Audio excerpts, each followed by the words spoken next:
I'd like to thank Larry and Erica Epstein for generously dedicating this drasha to the memory of Larry's brother, Robert Epstein, Zichrono Livracha. The year of saying Kaddish for him has just come to an end, and I wish his memory to be a blessing for you and all of your loved ones. Shabbat Shalom. I delivered a sermon a few weeks ago that upset some people in the synagogue, and since then I've been thinking a lot about what it means to be in relationship with people who may have very significant disagreements with us. As I hope you know, as a rabbi, I prioritize relationships over all else. Yet in these fraught times, times in which moral principles and Jewish teachings are often filtered through a partisan lens, how can a rabbi speak about issues that impact our everyday lives, without alienating people who may disagree? Now, I'm not sure that there's a simple answer to this question, but I did want to reflect a bit with you this week. Our Bridges to Civility initiative brought Resetting the Table to Beth El, and they offered a few workshops for us that were meant to teach us the skills of resilient listening, how to listen to someone who has very different ideas about things that we're very passionate about. And what's really interesting about this was the most important thing that they stressed was that we have to be curious, not necessarily about the ins and outs of the other person's political reasoning, but we have to be curious about who they are. What is it about this other person that has made them, that has shaped them to think about this issue in the way that they do? Are they afraid, or do they experience fear or anger? And the more we ask about who they are and what it is about them that makes them feel the way that they feel or think the way that they think, we will be able to establish strong relationships. This is not an easy thing to do. And I want to illustrate the consequences of not doing this through the story of Moshe Rabbeinu, of Moses. In Parshat Chukat, which we read this Shabbat, Moses' anger, it seems, gets him into trouble. The Israelites are very thirsty. God instructs Moses to speak to a rock, but instead of ordering this rock to bring water, Moses strikes it 2 times.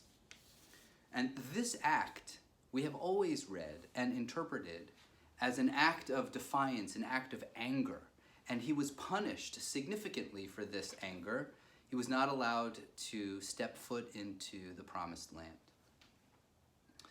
But there's something strange about this, because Moses has consistently displayed significant amounts of patience. I mean, he went into Egypt and said, "Let my people go," and was very patient with that process when it seemed like it was very unlikely that Pharaoh would listen. He was patient with many, many, many Israelite rebellions throughout the desert. So what happened here?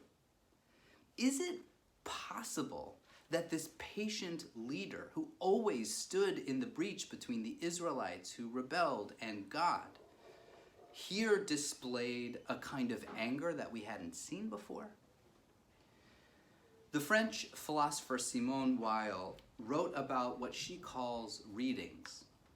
Reading, she says, is an emotional interpretation or a concrete judgment of value that we make about people and situations. So, for example, if I saw a man dressed in black hopping over a fence, I would read him as a thief.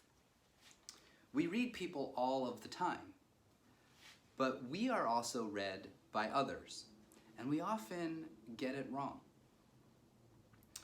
She calls 2 people imposing their read of one another on one another incorrectly as a dialogue between deaf people. And in such moments, nobody is listening. Each person projects his or her own interpretation on the other. And I think, actually, for the last 3,000 years, our read of Moses' striking of the rock as an act of anger and defiance may be an actual dialogue between deaf people. In an unusual display of exegetical unity, all of our Mefarshim, almost every single one of our rabbis who interpret the Torah, interpret Moses as an angry man who is burned out and tired, and in that anger he strikes the rock. But if Moses were here, hanging out with us in New Rochelle today, in his impeccable English, I think he might say the following: "Why are you patronizing me? Why are you suggesting that this episode was a childish tantrum, unlike so many other times when I displayed my patience?" How might Moses be read differently? To answer this, I want to unpack the psychological and literary context of the striking of the rock. Now, the chapter begins with a very painful moment for Moses. It opens up by saying that Miriam, Moses' sister, dies. And then the very next verse says, the community was without water. Now, the Talmud notices this connection and asks the question, what is the connection between the death of Miriam and this lack of water? And in Masechet Ta'anit, in the Talmud, in Tractate Ta'anit, they suggest that Miriam had a well, and from that well, for all the years in the wilderness, she extracted water to give to the Israelites. And Rashi about this says, Miriam's well was a water-flowing rock, and that rock rolled alongside Israel wherever it went, and this, Rashi says, is the rock that Moses struck. That's amazing. In other words, this infamous rock that Moses struck was actually the well of his sisters. And why in the world would he do that in this moment?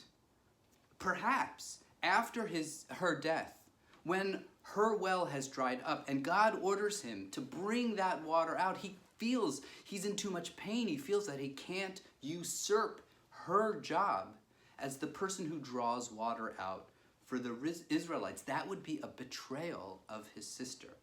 He's in too much pain to do that. Perhaps his striking of the rock,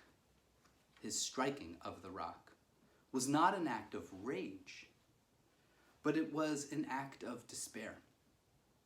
It was the act of a broken man mourning the loss of his sister. And if God, dare I say, read Moses differently, if God had asked Moses a question and said, Moses, this seems so strange. What's going on with you? Maybe he would have died in the land flowing with milk and honey. My criticism of our president's moral character a few weeks ago induced a deep sense of pain and alienation in some congregants. They felt implicated by my words. They felt that I was saying that anyone who supports this president is Jewishly deficient. This could not be further from the truth. I don't think of people as good Jews or bad Jews. The category of morally deficient or not, these do not resonate for me. It is not at all how I think about people. But through my conversation with this group yesterday, I began to understand what it was in my words that made them feel this way.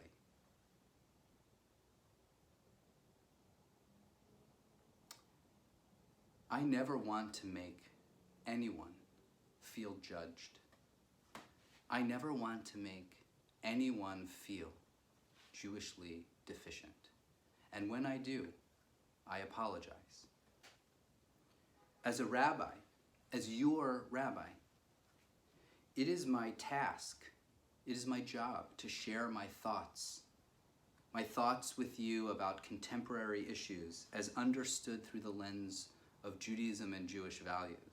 And when I share these things, I have a professional and ethical obligation to share them in a way that will be sensitive to the fact that some people will not agree with me.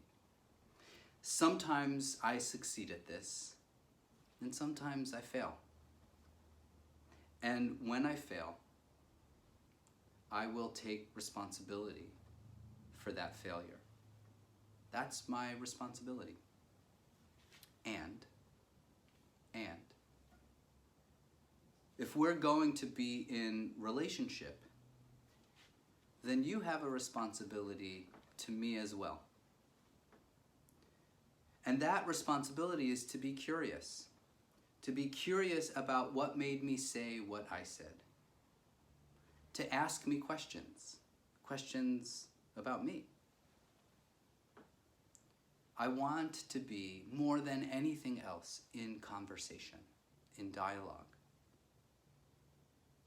And when I say something that upsets you or hurts you, and that's inevitable, rather than imposing your read on me and walking away, I am so grateful when you say, Rabbi, I know you care deeply about us. I know that in general you strive to be sensitive, but this time your words hurt me. Tell me a little bit about what motivated you to say these things. I want to better understand you, and I want you to understand why and how you've hurt me. We are constantly reading one another. We actually can't help it. But if we cultivate an awareness that when we do this, we may impose the wrong reading on one another, then we may create an opening for humility, an opportunity for connection rather than disengagement. Being human means that our motivations are often very complex, and the truth is, they're often confusing. But if we ask one another about these motivations, we just may be able to transcend the passions that lock people into immovable narratives. And of course, like in Moses' case, the consequences of these misreadings can be punishment when what was really needed was an embrace. Over these next few months, let us all ask one another. Let us ask one another questions, and then listen with resilience, and listen with curiosity. Listen to these answers that may be very hard to hear, but in the end will connect us to one another. Shabbat Shalom.